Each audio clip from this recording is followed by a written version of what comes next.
Hello everyone.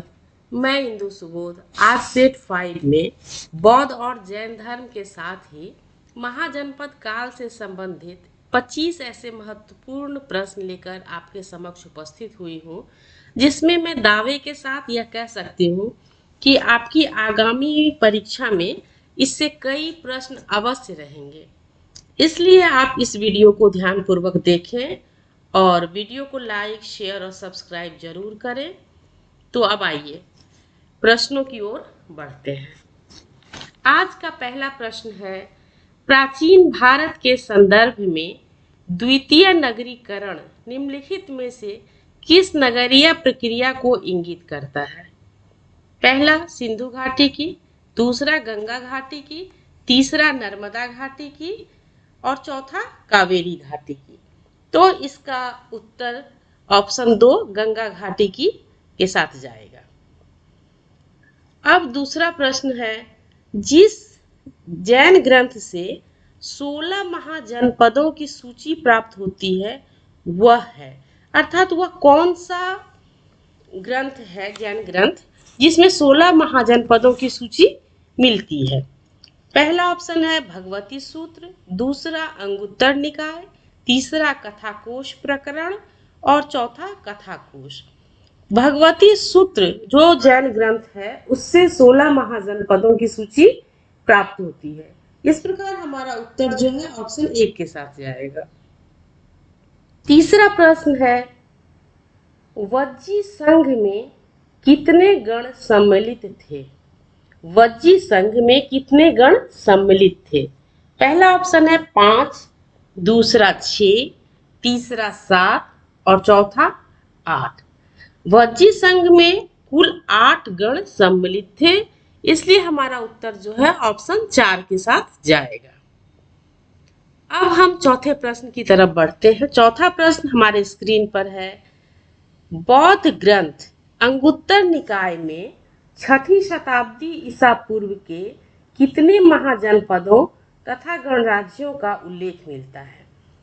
Anguttara निकाय जो कि एक बौद्ध ग्रंथ है, उसमें 6ठी शताब्दी ईसा पूर्व के कितने महाजनपद और गणराज्य का उल्लेख है, यह पूछ रहा है। पहला ऑप्शन है 14 महाजनपद एवं 8 गणराज्य, दूसरा 12 महाजनपद एवं 10 गणराज्य, तीसरा 10 महाजनपद एवं 10 गणराज्य और चौथा 16 महाजनपद एवं 10 गणराज्य। अंगुत्तर निकाय जो बौद्ध ग्रंथ है उसमें 16 महाजनपद और 10 गणराज्य का उल्लेख है। इस प्रकार हमारा उत्तर जो है ऑप्शन 4 के साथ जाएगा। पांचवा प्रश्न है, किस शासक के काल में 3 महान उपदेशकों बुद्ध, महावीर तथा मक्खली गोशाल ने निर्वाण प्राप्त किया था?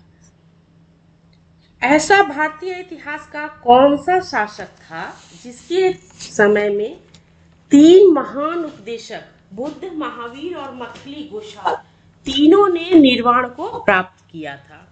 पहला ऑप्शन है बिंबिसार, दूसरा अजातशत्रु, तीसरा उदयन और चौथा नागदशक।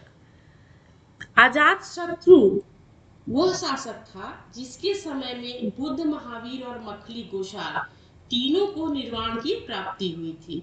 इस प्रकार हमारा उत्तर जो है वह अजातशत्रु के साथ ऑप्शन 2 में जाएगा। छठा प्रश्न है, निम्नलिखित में से कौन सा महाजनपद भारत के उत्तर पश्चिमी सीमांत पर स्थित था? 16 महाजनपदों का जो जिक्र हुआ है उसमें से ऐसा कौन सा महाजनपद था जो उत्तर पश्चिमी सीमांत पर स्थित था? पहला ऑप्शन है मध्य, दूसरा गंधार, तीसरा सौवीर और चौथा कंबोज। तो गंधार जो है वह महाजनपद भारत के उत्तर पश्चिमी सीमांत पर स्थित था। अब हम 7वें प्रश्न की तरफ बढ़ते हैं। तो हमारा 7वां प्रश्न है, स्वप्न वासव दत्ता यह क्या है? एक नाटक है। स्वप्न वासव दत्ता नामक नाटक निम्नलिखित में से किस महाजनपद कालीन शासक के जीवन पर आधारित है? स्वप्न वासव दत्ता जो नाटक है, जो भास का लिखा हुआ है, वह किस महाजनपद कालीन शासक मतलब महाजनपद काल के समय के किस शासक के जीवन पर आधारित है? पहला ऑप्शन है अजातशत्रु, दूसरा उदयन, तीसरा प्रद्योत और चौथा बिंबिसार। तो स्वप्न वासव दत्ता जो है वह उदयन के जीवन पर आधारित है। अब 8वां प्रश्न की तरफ हम बढ़ते हैं। 8वां प्रश्न है, बौद्ध ग्रंथों में किसे निगंथ नाटपुत्र कहा गया है? बौद्ध ग्रंथ में निगंथ नाटपुत्र किसको कहा गया है? पहला ऑप्शन है महावीर स्वामी को, दूसरा मखलीपुत्र गोसाल को, तीसरा गौतम बुद्ध को और चौथा पकुद कात्यायन को। तो महावीर स्वामी को बौद्ध ग्रंथों में निगंथ नाटपुत्र कहा गया है। इस प्रकार हमारा उत्तर जो है वह ऑप्शन 1 के साथ जाएगा। 9वां प्रश्न है, कौन सा महाजनपद दक्षिण में गोदावरी नदी के पास स्थित है? दक्षिण में गोदावरी नदी के पास स्थित कौन सा महाजनपद है? पहला ऑप्शन है अस्सक, उसको अश्मक भी कहते हैं, दूसरा अवंती, तीसरा शूरसेन। अश्यक लिखा गया है अस्सक के बगल में, जो कि अश्मक होता है, दूसरा अवंती, तीसरा शूरसेन और चौथा कंबोज। तो अस्सक या अश्मक जो महाजनपद था वह गोदावरी नदी के पास भारत के दक्षिण में स्थित था। 10वां प्रश्न है, वल्लभी की द्वितीय जैन सभा का अध्यक्ष कौन था?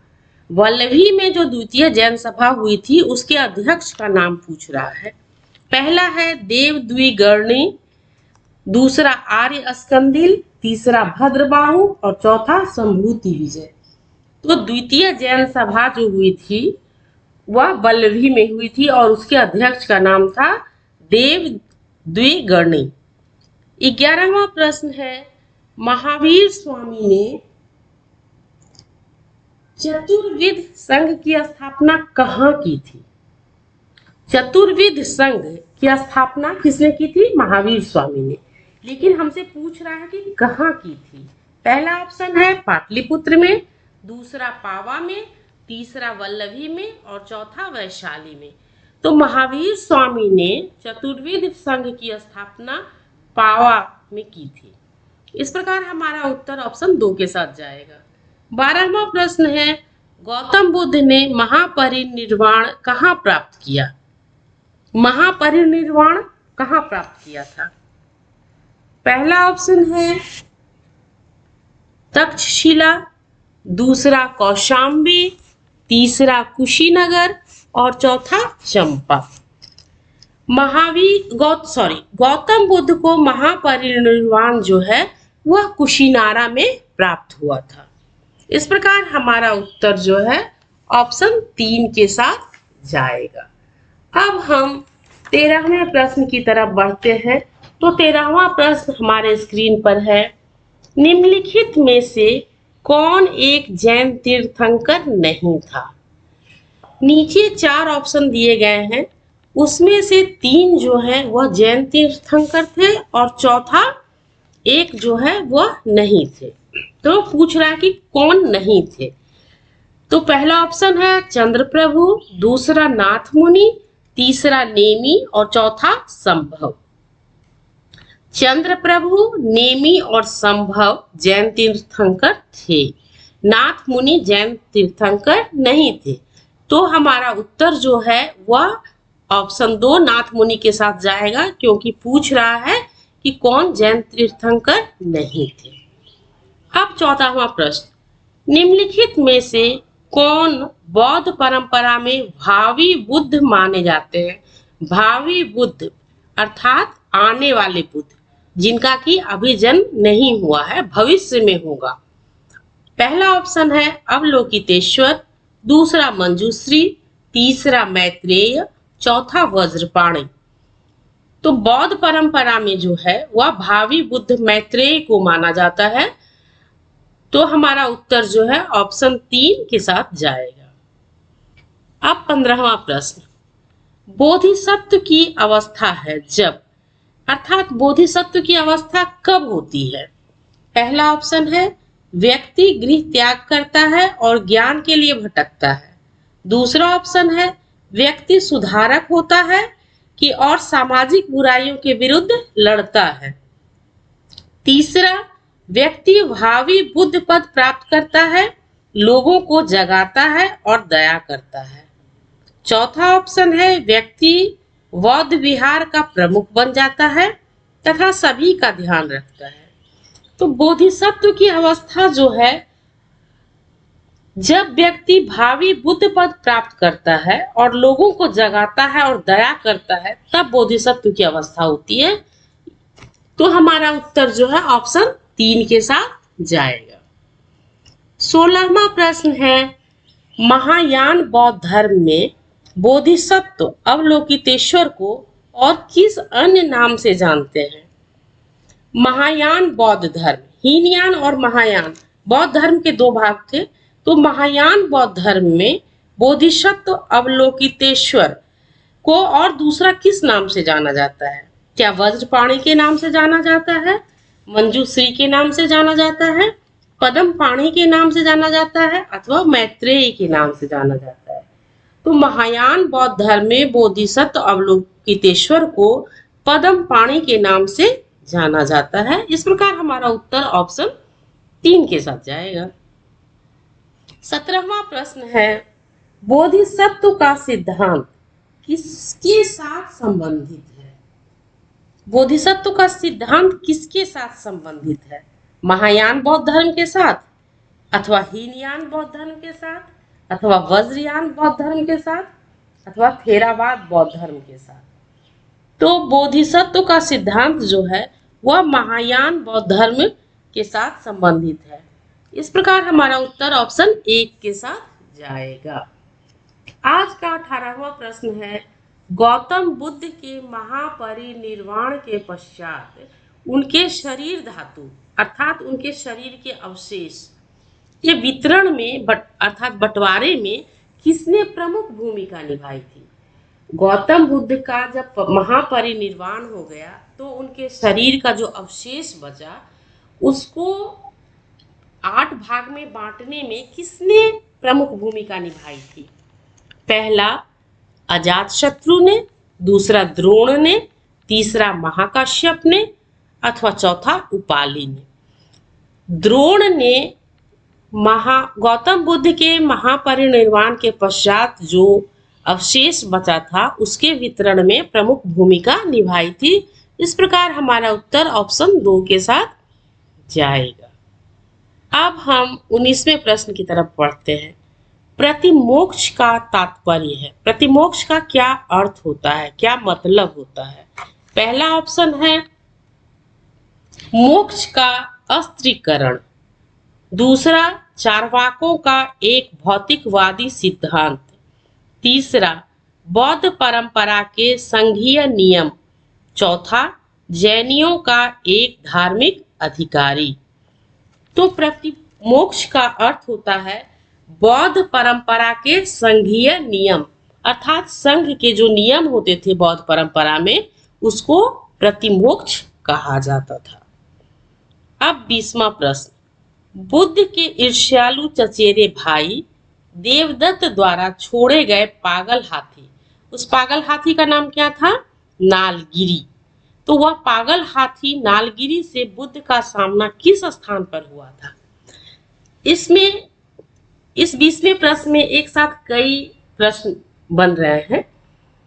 एक तो है कि बुद्ध का जो ईर्ष्यालु चचेरा भाई था उसका नाम क्या था? तो उसका नाम देवदत्त था। तो देवदत्त ने बुद्ध को मारने के लिए जिस पागल हाथी को छोड़ा था उस पागल हाथी का नाम क्या था? उस पागल हाथी का नाम नालगिरी था। लेकिन यहाँ पर पूछ रहा है कि देवदत्त ने जिस पागल हाथी को बुद्ध का सामना करने के लिए भेजा था, बुद्ध को मारने के लिए भेजा था, उस पागल हाथी से बुद्ध का सामना किस जगह पर हुआ था? यह प्रश्न बहुत महत्वपूर्ण है अपने आप में।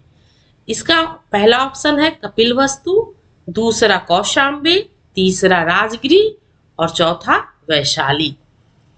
तो बुद्ध का जो ईर्ष्यालु चचेरा भाई देवदत्त था, उसने पागल हाथी नालगिरी को बुद्ध को जो मारने के लिए भेजा था, वह उस पागल हाथी से बुद्ध का सामना राजगृह अर्थात आज के राजगीर जो जगह है वहां पर हुआ था। इस प्रकार हमारा उत्तर ऑप्शन 3 के साथ जाएगा। अब 21 से लेकर 25 तक, जैसा कि मैंने पिछले वीडियो में बताया था कि इसमें मिलान करने वाले प्रश्न रहेंगे और इन 5 प्रश्नों में आपको 20 प्रश्न एक साथ मिल जाएंगे, इसलिए आप इन प्रश्नों को भी ध्यानपूर्वक जरूर से देखें। पहला जो 21वां प्रश्न है, इन 5 प्रश्न में से जो पहला 21वां प्रश्न है, उसमें संस्थापक का नाम दिया है और उन्होंने किस संप्रदाय की स्थापना की थी यह दिया है। लेकिन यहाँ पूछ रहा है कि ये संस्थापक जो संप्रदाय की स्थापना किए, उसमें से इन चारों में से कौन सा सुमेलित नहीं है। संस्थापक के नाम है मक्खली गोशाल, संप्रदाय आजीवक, यह सही है। संजय विट्ठल पुत्र, इनका संप्रदाय था संदेहवादी, यह भी सही है। तीसरा अजित केशकम्बलिन, इनका संप्रदाय था उच्छेदवादी, यह भी सही है। अब चौथा है पूरन कश्यप, अणुवाद, नहीं, यह उत्तर जो है गलत है। एक बार हम फिर से ध्यान देंगे कि मक्खली गोशाल ने आजीवक संप्रदाय की स्थापना की थी, संजय विट्ठल पुत्र ने संदेहवादी संप्रदाय की और अजित केशकम्बलिन ने उच्छेदवादी संप्रदाय की स्थापना की थी। यह प्रश्न कभी सुमेलित करने के लिए रहता है और कभी अलग से भी पूछा जा सकता है, इसलिए इस प्रश्न को याद रखना जरूरी है। अगला 22वां प्रश्न है, सुमेलित कीजिए। एक तरफ वंश का नाम दिया गया है और दूसरे तरफ गणराज्य का नाम दिया गया है, अर्थात यह वंश किस गणराज्य में था। पहला है विदेह, दूसरा कोलिय, तीसरा शाक्य और चौथा भग्ग। और गणराज्य में है सुंसुमार, कपिलवस्तु, तीसरा रामग्राम और चौथा मिथिला। तो विदेह जो वंश था वह कहाँ था, मिथिला, बिहार। दूसरा जो है कोलिय गणराज्य कहाँ था, रामग्राम के कोलिय। अब तीसरा यानी कि शाक्य वंश कहाँ से था, शाक्य वंश था कपिलवस्तु के शाक्य वंश। और चौथा भग्ग वंश कहाँ, किस गणराज्य से था, तो सुंसुमार। इस प्रकार हमारा उत्तर जो है वह नीचे ऑप्शन 3 में जाएगा। अब हम 23वें प्रश्न की तरफ बढ़ते हैं। 23वां प्रश्न में सूची 1 और सूची 2 है। सूची 1 में स्थल का नाम है और सूची 2 में वहां से कौन से तीर्थंकर संबंधित थे यह है। पहला ऑप्शन है, स्थल का नाम है श्रावस्ती, काकंदी, अयोध्या और पभोसा कौशाम्बी को कहा जाता था। और संबंधित तीर्थंकर थे ऋषभनाथ, पदम प्रभु, सुमतिनाथ और संभवनाथ। श्रावस्ती से कौन से तीर्थंकर जुड़े हुए थे, संभवनाथ जो थे वह श्रावस्ती से जुड़े थे। काकंदी से सुमतिनाथ जुड़े हुए थे। अयोध्या से ऋषभनाथ, पहले जैन तीर्थंकर। और पभोसा कौशाम्बी से पदम प्रभु। इस प्रकार हमारा उत्तर जो है ऑप्शन 3 के साथ जाएगा।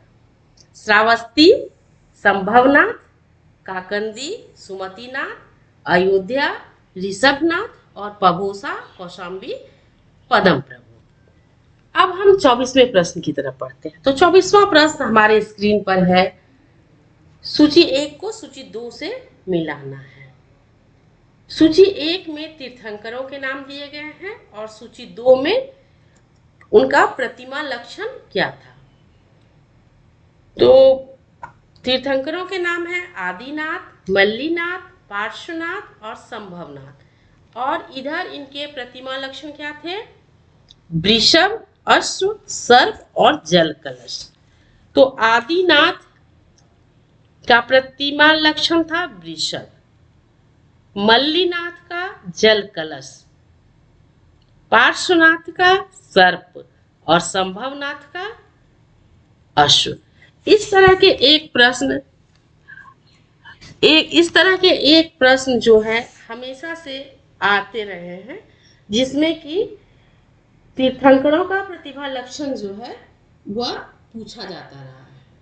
तो आदिनाथ का प्रतिभा लक्षण जो था वह वृषभ था, मल्लीनाथ का जल कलश था, पार्श्वनाथ का सर्प था और संभवनाथ का प्रतिभा लक्षण क्या था? अश्व। तो इस प्रकार जो कूट में हम नीचे देखेंगे तो वह पहला उत्तर जाएगा। अब हम इस श्रृंखला की अब हम इस सेट का अंतिम और 25वें प्रश्न की तरफ बढ़ते हैं। 25वां प्रश्न है, निम्नलिखित में से कौन सा एक युग्म सही सुमेलित नहीं है? एक तरफ तीर्थंकर के नाम दिए गए हैं और दूसरे तरफ उन्होंने कहाँ निर्वाण प्राप्त किया था, उस निर्वाण स्थल का नाम दिया गया है। लेकिन इसमें से एक जो है वह युग्म अर्थात जोड़ा सही नहीं है, बाकी 3 जोड़े सही है। ऋषभनाथ ने कहाँ निर्वाण प्राप्त किया था? अष्टापद में, तो पहला वो सही है।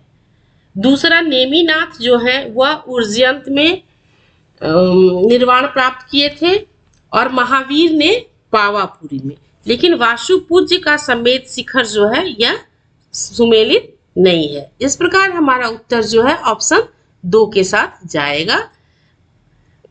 ऋषभनाथ अष्टापद, नेमिनाथ उज्जैन और महावीर स्वामी पावापुरी। तो इस प्रकार आज का सेट 5 समाप्त होता है। उम्मीद है कि आप इसको पसंद करेंगे और इसको ध्यान से देखेंगे। कुछ न कुछ आपके आगे की परीक्षाओं के लिए जरूर महत्वपूर्ण रहेगा।